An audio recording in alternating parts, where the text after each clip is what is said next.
پێشتر ئێمە ئەو حاڵەتانە ئەو کێشانە بە دەرکردنی ڕەحم چارەسەرمان کردووە. بەپێی زانیارەکانی ئێمە ئەمە یەکەم جارە ئەم نەشتەرگەرە لەم سنوورە بەم شێوەیە ئەنجام بدرێت.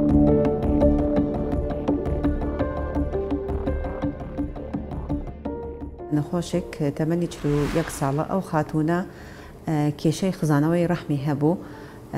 ڕەحمی ئەو خاتوونە لە دەرەوەی ویزەی ئەو خاتوونە هاتبوو لە دەرەوە.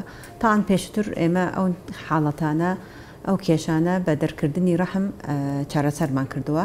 ئێستا ئەلحەمدلله توانەمان هەبوو ئەو چارەسەرە بکەنەوە بە ڕێگەی نازوڕەوە.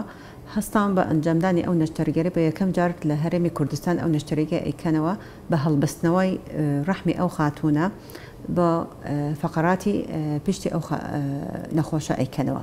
بۆ ئەو ئەنجامدانی ئەو نەشتەرگەریە ئێمە ئەپارێزین ڕەحمی ئەو نەخۆشە، چونکە ئەو نەخۆشە هێشتر تەمەنی 41 ساڵە ئەوێ مناڵە تری ببێتەوە، نەوێ ڕەحمی فرێبداتەوە. بە ئەم ڕێگەیە ئێمە ئەتوانین ڕەحمی ئەو خاتوونە بپارێزن بۆی و توانای ئەبێتەوە مناڵی تری ببێتەوە و ڕەحمی لە دەستی ناچێتەوە. پاشەوەی چارەخوازەکەمان دەستنیشان کرا بە هەبوونی نەخۆشی داخزانی ڕەحم لەلایەن دکتۆری ژنان و مناڵبوونەوە بەڕێز دکتۆرە هودا.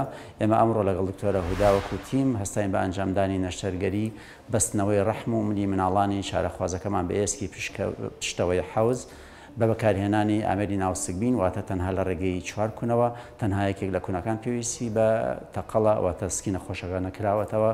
شایانی باسە بەپێی زانیارەکانی ئێمە ئەمە یەکەم جارە ئەم نەشتەرگەرە لەم سنوورە بەم شێوەیە ئەنجام بدرێت و شایانی باسە ئەم ڕێگایە ڕێگایەکی زۆر سەرکەوتووە جیهانیان تاقی کراوەتەوە بۆ ئەم جۆرە لە نەخۆشی بە هیوای تەندروستی بۆ چارەخوازەکەمان و بۆ هەموو چارەخوازانی ئازیزی کەمان.